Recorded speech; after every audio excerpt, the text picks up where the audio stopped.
Nós vamos estabelecer o que é o conceito de integral e o teorema fundamental do cálculo. Então, para falar de integral, a gente começa definindo o que é uma partição de um intervalo da reta AB, tá? Que isso é um conjunto finito de pontos, x0, x1, x2, até chegar em xn, em que vale essa relação aqui de ordem, né? O x0 vai ser o extremo A, aí ele vai ser menor que x1, menor que x2, até chegar em xn, que vai ser B.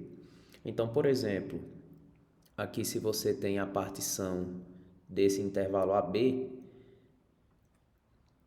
você representa como esse conjunto de pontos aqui, ó, x1, x2, né, e assim vai. Então, uma partição P de AB, ela divide, né, de certa forma, o intervalo AB em vários subintervalos, né? Por exemplo, de x0 até x1 você tem esse intervalinho aqui, de x1 até x2 tem esse outro, e assim vai, né? Ele vai quebrando o intervalo AB em vários subintervalos. Então, a amplitude desses intervalinhos que são gerados, né, ela será indicada por ΔXi, né, com delta maiúsculo, em que ΔXi é justamente xi menos 1, tá? Essa quantidade ΔXi, ela é sempre maior ou igual que zero, tá? Porque a gente tem essa relação de ordem, né? O elemento xi é sempre maior do que o que vem antes. E aí, aqui tem os exemplos, né? Ó. O ΔX1 é justamente x1 menos x0, ΔX2 é x2 menos x1 e etc. Esses números, né, ΔX1, ΔX2, até chegar em ΔXn, eles não são necessariamente iguais e o maior deles, tá, a gente chama de amplitude da partição. Além de amplitude, a gente pode falar também de norma da partição. Tá? Pode chamar desses dois nomes. E aí a gente indica esse maior, né, desses números como max de ΔXi. Uma partição P, né, x0, x1 até xn, ela será indicada simplesmente, né, por P, dois pontos. Aí aqui a gente descreve, né, a ordem dos elementos. Então, seja f uma função definida em AB e P uma partição de AB. Para cada índice I, né, I igual a 1, 2, 3 e N arbitrário, seja CI um número que está no subintervalo xi menos 1, xi. Ou seja, aqui a gente tem, né, a figurinha de uma partição do teu intervalo AB, e aí a gente está considerando em cada subintervalo, ó, por exemplo, esse aqui é o intervalo x0, x1, né? Então, nesse intervalinho, a gente está considerando um ponto aqui no meio, tá? Um número arbitrário. Então, ele não necessariamente precisa estar no meio do intervalo. Ele pode estar em qualquer lugar, tá? E aí, isso vai ser feito em cada subintervalo da partição, tá? Você escolhe um número no meio, de maneira arbitrária. Então, esse número aqui, ó, quando você considera o somatório de f aplicado nesse pontinho aqui, CI, que está no meio, vezes a amplitude de cada subintervalo, a gente chama esse número de soma de Riemann de f relativa à partição P e aos números CI, tá? Então, veja que isso você pode deixar na forma de somatório, né? Ou pode destrinchar aqui como a soma desses n elementos. Então, fazendo aqui um desenho de uma função que é positiva, para a gente entender o que é que significa essa soma de Riemann, vamos imaginar que a gente tem um intervalo AB bem aqui e que a nossa função ela é assim, tá? Função positiva. Então, imagina que a gente fez aí uma partição aqui desse intervalo, tá? Eu vou colocar só esses aqui. Então, nosso A é nosso x0, esse aqui é nosso x1, nosso x2, nosso x3 e o B é o nosso x4, tá? Então, a minha partição aqui, desse intervalo AB, vai ser x0, x1, x2, x3 e x4. Pronto. Então, como esses CIs são arbitrários, então imagina que eu vou pegar bem aqui, ó. Por exemplo, o C1 está aqui, o C2 está bem aqui, o C3 está aqui e o C4 está bem aqui, tá? Então, o que é que significa essa soma de Riemann aqui, né? O que é que isso está dando? Escolhidos, né, a partição e esses números CIs, por exemplo, ó, cada elementozinho que está nesse somatório aqui, ele está representando o seguinte: esse delta x1, né, que aqui é o que a gente tem aqui no primeiro caso, esse delta x1 é o comprimento desse subintervalo, tá, que eu estou marcando aqui de preto. E o que é que significa o f de C1? O f de C1, né, é o seguinte, ó, você calcula a função aplicada no ponto C1, então o f de C1 está bem aqui. Então, quando você faz a multiplicação, veja que é como se você estivesse multiplicando uma base, a base aqui é justamente o ΔXi, que é o comprimento do intervalo, por uma altura. A altura é justamente aqui, ó, f de C1. Então, essa primeira multiplicação aqui, f de C1 vezes ΔX1, está representando a área desse retângulo aqui, ó, que tem base no intervalo x0, x1 e que tem altura igual a f de C1, tá? E a mesma coisa para os outros. Esse segundo termo aqui do somatório, né, que é f de C2, ΔX2. O ΔX2 representa o comprimento desse intervalo. E bem aqui em cima, ó, você tem o teu f de C2. Então, novamente, né, é base vezes altura. Então, está representando a área desse retângulo que está bem aqui. E aí, de forma análoga, você vai ver que em cada elemento da partição, isso está... O elemento, né, correspondente na soma de Riemann, ele vai representando a área desses retângulos aqui que a gente está gerando, tá? Então, essa soma de Riemann, né, que nesse caso aqui, o nosso N, ele é 4, ele representa a soma da área desses retângulos aqui. Então, o que é que a gente observa, né? A gente observa que essa soma de Riemann, ela aproxima, nesse caso não de maneira perfeita, né? Porque a gente considerou uma partição em particular e esses números CIs escolhidos, né? Mas, de certa forma, aproxima a área que está aqui embaixo do gráfico, né? Da função definida nesse intervalo AB. Então, é isso que a gente vai ver, né, como significado da integral, né? É a área que está embaixo da curva do gráfico, tá? Então, beleza, estabelecida aí a soma de Riemann, a gente diz, né, agora como que é a definição de integral. Então, seja f uma função definida em AB e L um número real. Dizemos que a soma de Riemann, né, somatório desde igual a 1 até n de f de ci, ΔXi, tende a L quando o máximo, né, a amplitude máxima da partição vai para zero. E escrevemos nessa forma aqui, se para todo epsilon dado existir um delta que só dependa de epsilon, mas não em particular da escolha do CIs, isso aqui é muito importante, tá? A gente vai usar daqui a pouco, de forma que a distância entre esse somatório e L é menor do que epsilon, para toda partição P de AB com o máximo, né, da amplitude da partição menor do que delta. Então, isso aqui está te dizendo que a gente tem esse limite aqui igual a L, desde que, dado um epsilon, exista delta que não dependa da escolha do CIs e nem dependa da partição, tá?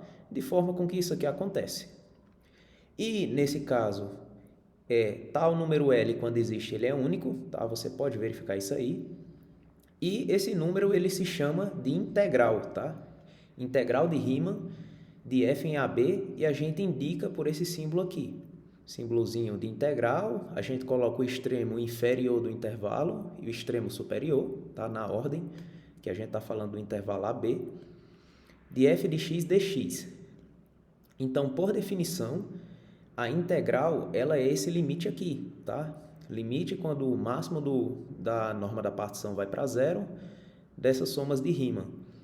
Se a integral existe, então nós diremos que a função é integrável segundo Riemann, tá? Em AB.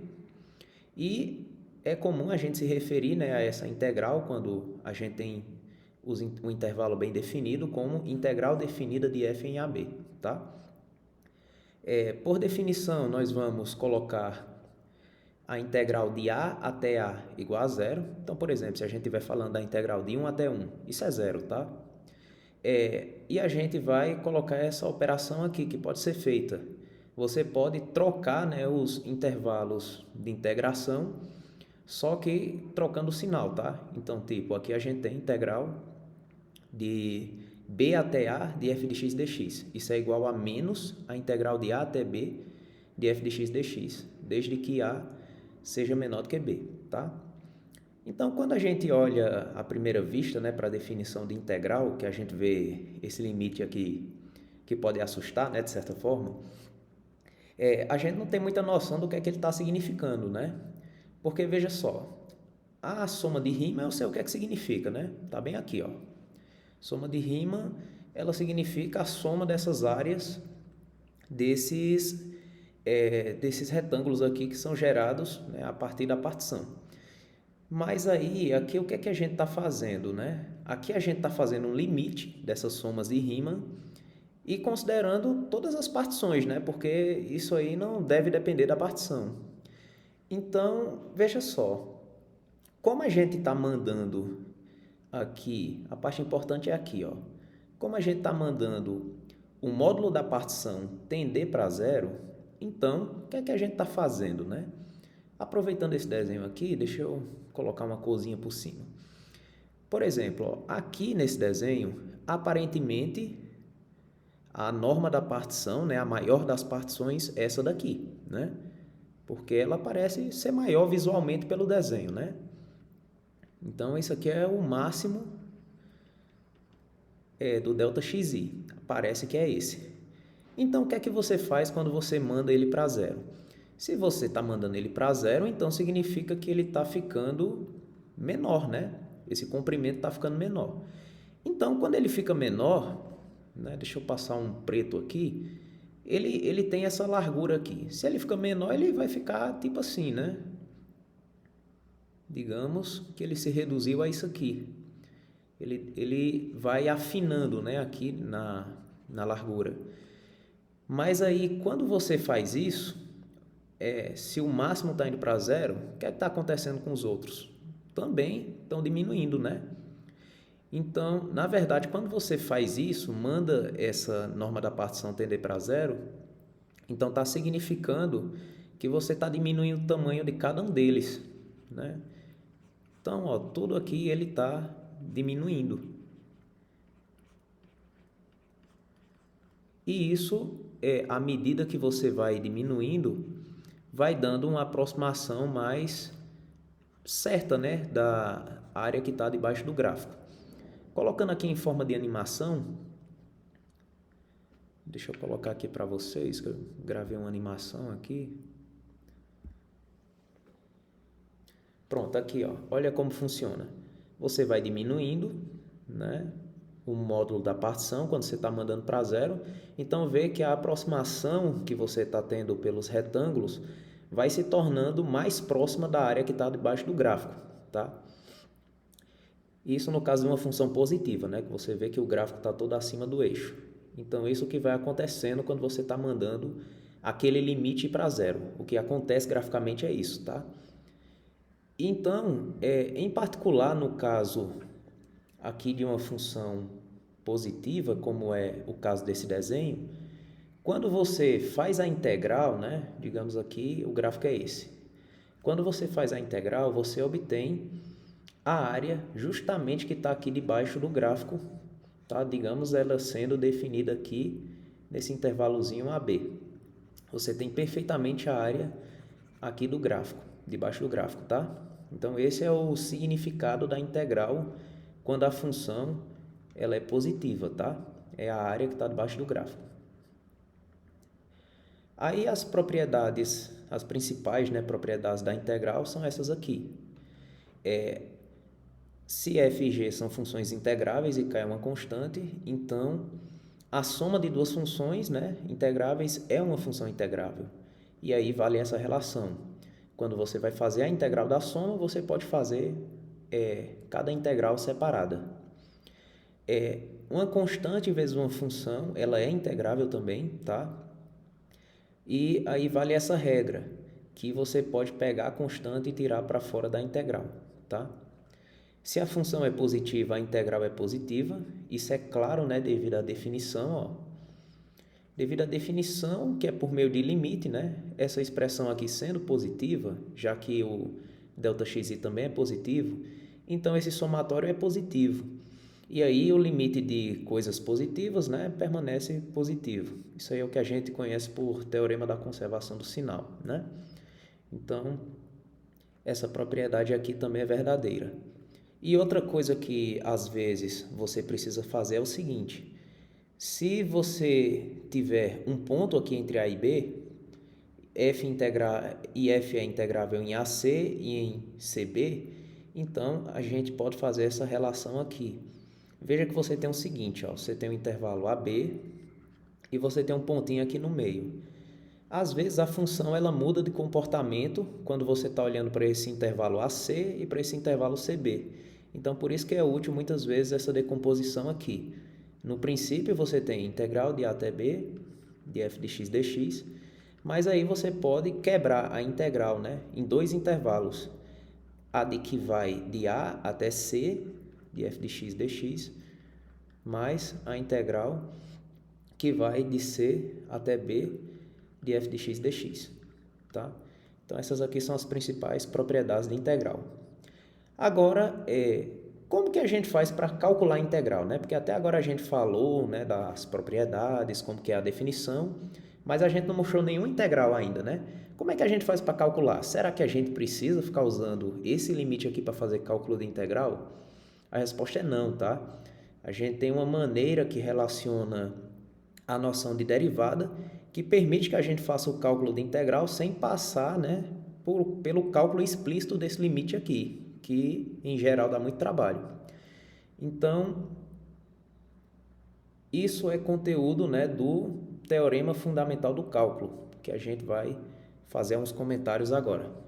Então, a primeira coisa em direção, né, a falar aqui do teorema fundamental do cálculo é definir o que é uma primitiva de uma função, tá? Então, seja f uma função definida no intervalo i, uma primitiva da função f, desse f pequeno, tá? É uma outra função, f grande, definida em i, tal que, aqui está errado, tá? A derivada de f grande é igual a f pequeno, tá? Para todo x em i. Então, aqui um exemplo, tá? Exemplo 1. Se f de x for igual a x ao quadrado, então, quem é uma primitiva de f de x? Uma primitiva, eu acho que vocês concordam comigo, pode ser essa função aqui, f de x igual a x3 sobre 3. Por quê? Aí você verifica, né? Vê se satisfaz essa condição aqui. Quando você deriva x3 sobre 3, ó, você desce 3, né? Porque a derivada de x elevado a 3 é 3x ao quadrado. E tem um 3 aqui embaixo. Então, cancela e você chega em x ao quadrado, que é justamente f de x. Então, a gente nota que realmente essa função aqui, f de x igual a x3, ela é uma primitiva de f de x igual a x ao quadrado.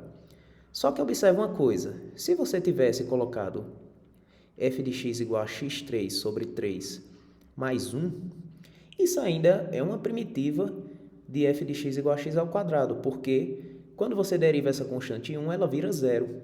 Então, o mesmo cálculo daqui, ó.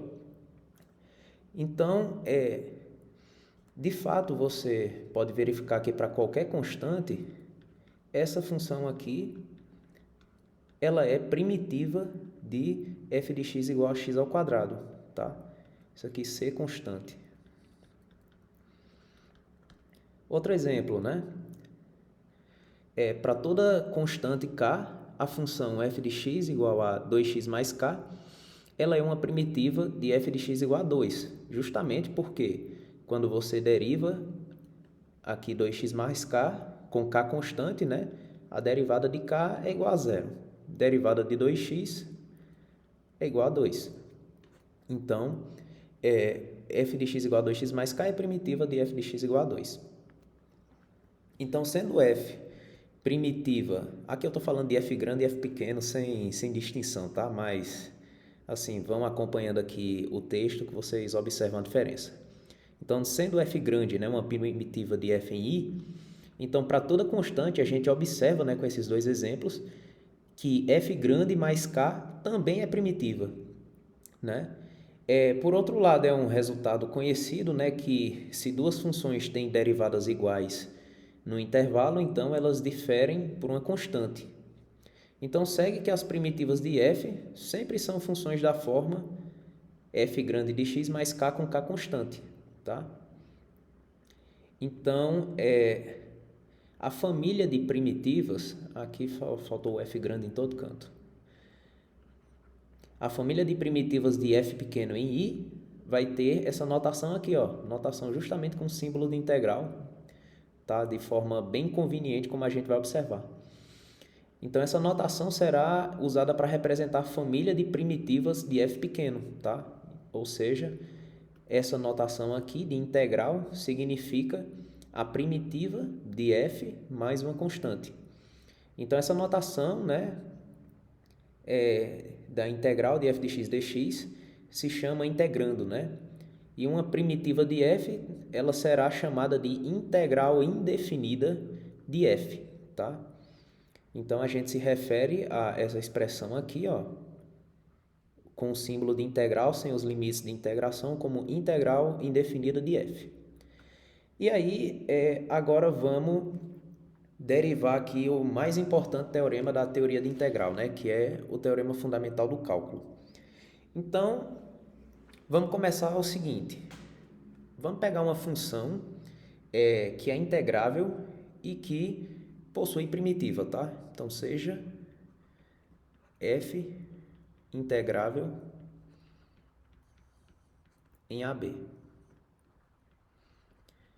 Então, ó, lembra que f integrável em AB significa um monte de coisa, né? Deixa eu colocar aqui na definição. Cadê? Tá aqui. Significa que esse limite aqui existe e independe da forma com que é escolhido esse CIs, tá? Ou seja lá qual for a escolha do CIs, esse limite aqui vai ser o mesmo e sempre vai existir, tá? Então, é isso que significa a função ser integrável. Aí agora, vamos considerar aqui que f admita uma primitiva nesse intervalo, tá? E suponha que essa função f grande aqui é uma primitiva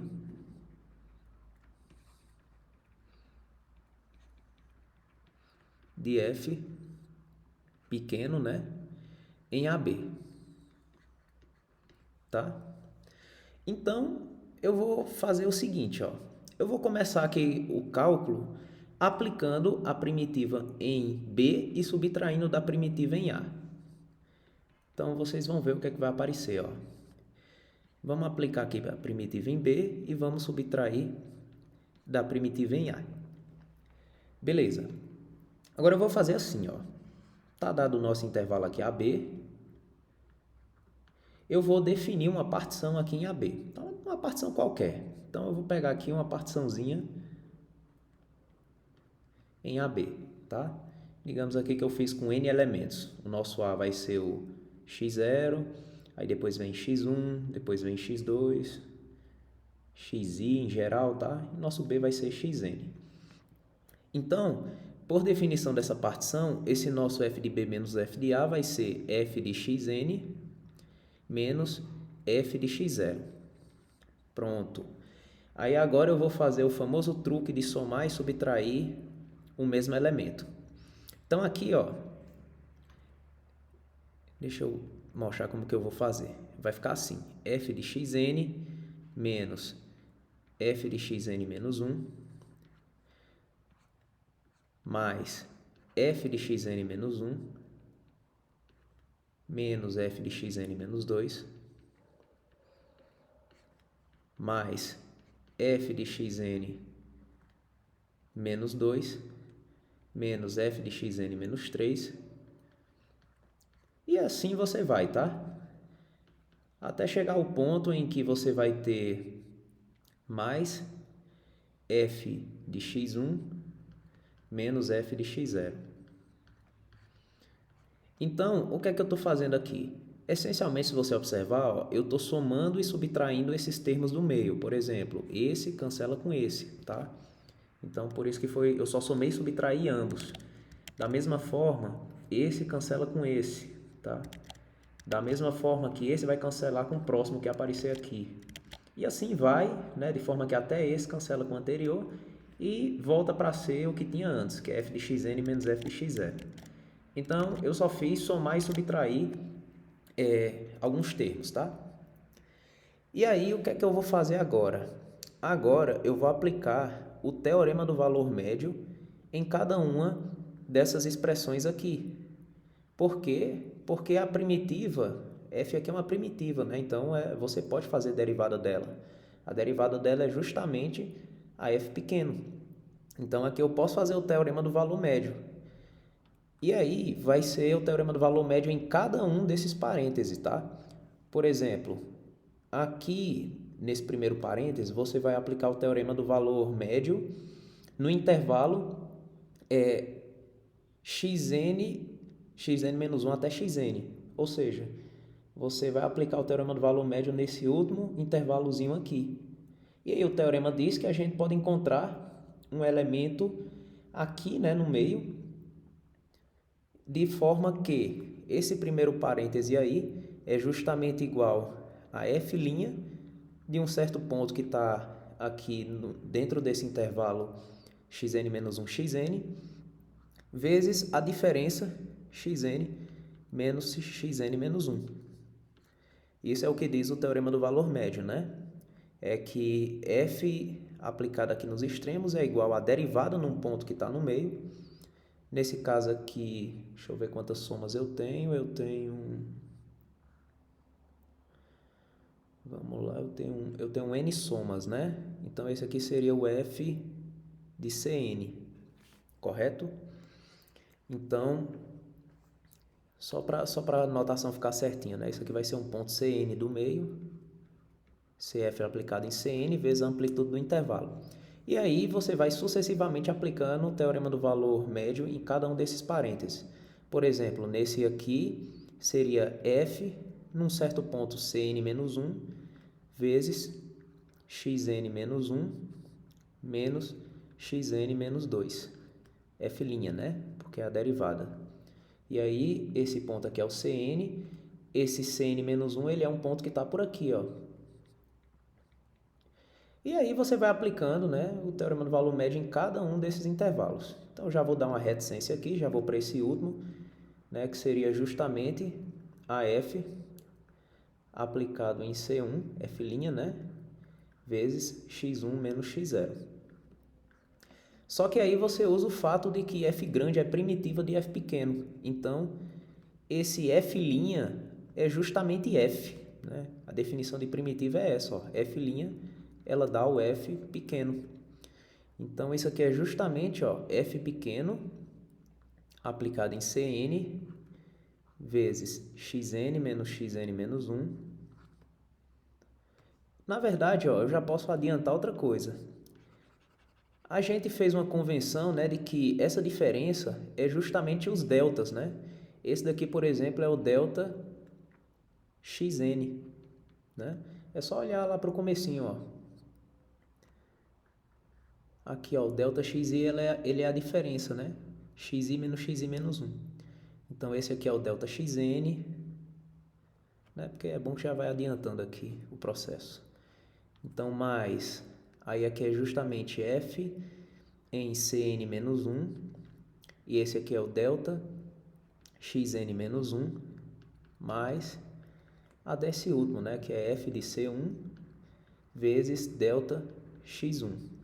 Que aí, se você colocar em forma de somatório, né? É justamente, ó, soma de f de ci delta xi com i desde 1 até n. Ou seja, a gente conseguiu transformar, né, olhando a conta no comecinho, f de b menos f de a numa soma de rima em que esses ci's eles são dados justamente pelo teorema do valor médio, né? Então, o que é que a gente faz aqui? A gente passa o limite, né? Passando o limite nessa expressão, você vai ficar com f de b menos f de a, isso é igual ao limite. Eu vou passar o limite justamente quando o máximo do módulo da partição vai para zero, tá? Do somatório de f de ci delta xi, né? Isso com i desde 1 até n. Então, sim, claro, né? Passou o limite aqui, foi equivalente a passar o limite nos dois lados, tá? Mas só que desse lado, do lado esquerdo, você tem f de b menos f de a que é constante. O limite da constante é a própria constante. Então, o limite fica só no somatório.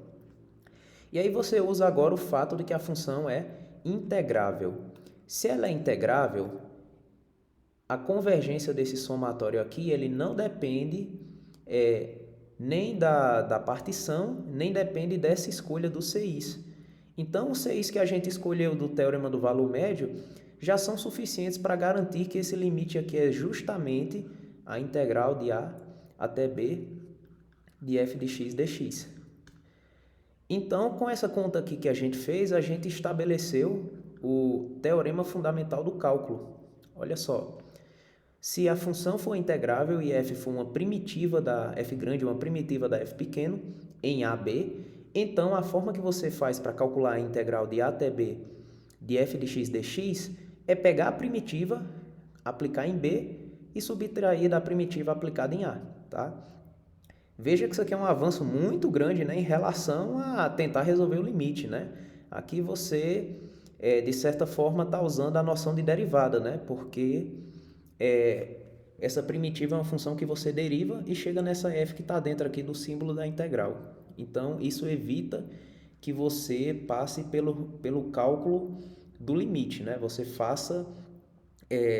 relacione a integral com a derivada e consiga fazer o cálculo da integral, tá? Então, exemplos, né? Como é que você pode usar o teorema fundamental do cálculo para começar a resolver suas integrais. Então, exemplo: se você tiver, por exemplo, a integral de 1 até 2 da função x ao quadrado dx. Então, como é que você faz, né? Veja que para poder fazer usando o teorema fundamental do cálculo, a gente precisa conhecer uma primitiva da função x ao quadrado.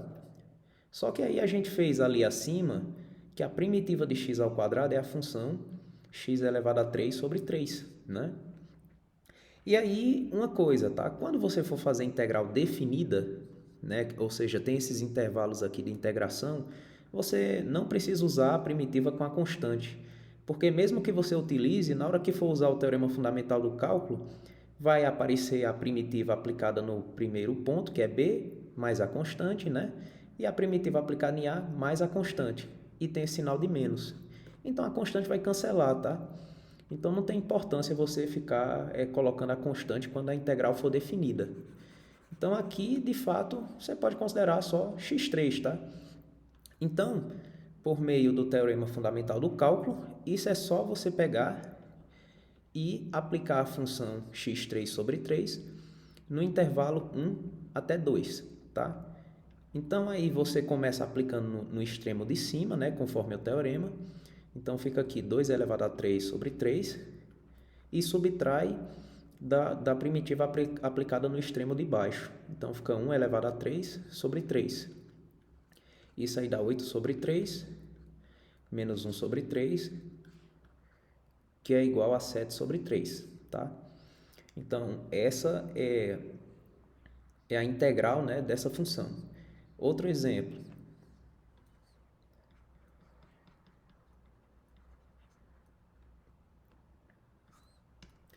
Se você vai fazer a integral, por exemplo, aqui de, vamos colocar x3 mais, sei lá, 2x, vamos colocar de 0 até 1.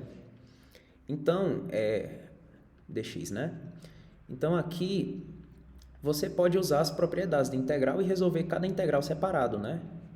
Ou seja, aqui você resolve a integral separado só de x3 e soma com a integral de 2x, né? Isso é propriedade de integração. Então, você vai observar que a integral de x3, a primitiva, né, aliás, é x4 sobre 4. Por que é x4 sobre 4? Porque você sempre tem que pensar assim. A primitiva tem que ser uma função que quando você derive, você chegue na que está aqui dentro. Ou seja, qual é a função que eu derivo e chega em x3? É justamente a função x4 sobre 4, né? Porque quando eu derivar, vai ficar assim. Derivada de x4 é 4x3 e você cancela com 4 que tem no denominador. Então, aí dá x3. E o resultado dessa outra integral vai ser x ao quadrado, né? Porque a derivada de x ao quadrado é 2x. Significa que x ao quadrado é a primitiva de 2x, né? De 0 até 1. E aí, você agora substitui nos extremos. Esse primeiro parêntese aqui, você vai substituir primeiro x por 1 e depois subtrair pela mesma função aplicada em 0. Então, vai ser 1 sobre 4 menos 0 sobre 4. E aí, na outra vai ser, primeiro você aplica em 1 ao quadrado 1, e depois aplica em 0. 0 ao quadrado, 0. Então, o resultado dessa integral vai ser 1 sobre 4 mais 1, que é igual a 5 sobre 4. E aí, para você ir pegando o costume com integrais, é tentar resolver vários exemplos, tá? Então, exemplo, né? Se você tiver a integral de 0 até 1 da função e elevado a x dx. Quanto que é essa integral? Aqui você tem que pensar primeiro na primitiva. A primitiva é uma função que você deriva e chega em e elevado a x. Essa função é o próprio e elevado a x, porque a derivada de e elevado a x é ela mesma, tá? E aí você aplica em 0 e em 1. Primeiro em 1, né? E elevado a 1, e depois em 0. Então, a resposta é e menos 1, tá? E aí, tem vários outros exemplos, né? Você pode pensar nesse daqui, ó, integral de 1 até 2 de 1 sobre x ao quadrado dx. Aqui nessas integrais, quando é de certa forma um monômio isolado, né? É sempre ideal você jogar para a potência, né? Então, você pode fazer isso aqui, ó. Isso é a mesma coisa que a integral de 1 até 2 de x elevado a menos 2 dx, né? E aí, tem um truquezinho que você, quando tiver esse tipo de potência, você sempre pode usar. Quando você tiver, eu vou colocar aqui do lado, ó, a integral de x elevado a n dx, isso é sempre x elevado a n mais 1 sobre n mais 1 mais c. Isso aqui é uma primitiva geral, tá? Justamente porque quando você deriva essa função, x a n mais 1 dividido por n mais 1, isso é justamente, ó, o n mais 1 ele desce e cancela com o que tem no denominador, e em cima fica xn. Então, aqui é justamente fazer esse truque, né? Isso aqui vai ficar x elevado a menos 2 mais 1, dividido por menos 2 mais 1, aplicado de 1 até 2. Então, aqui vai ficar x a menos 1 sobre menos 1, né? Então, eu coloco um sinal de menos na frente. Isso aqui de 1 até 2. Então, isso é menos 2 elevado a menos 1, menos, com o sinal de menos que vem aqui, fica mais, né? 1 elevado a menos 1. Então, isso aí é menos 1 sobre 2, mais 1, que é igual a 1 sobre 2, tá?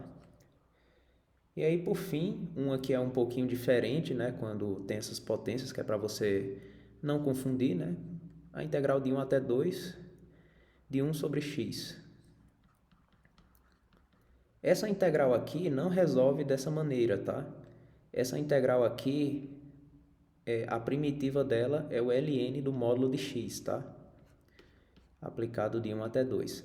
Justamente porque quando você deriva o ln, dá 1 sobre x.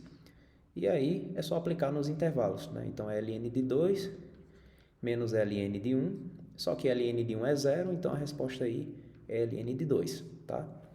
Então, com isso a gente espera que assim tenha esclarecido, né, um pouquinho de como que funciona o teorema fundamental do cálculo e como que é definido, né, a integral.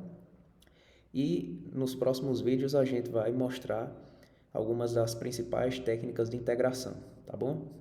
Então, até a próxima.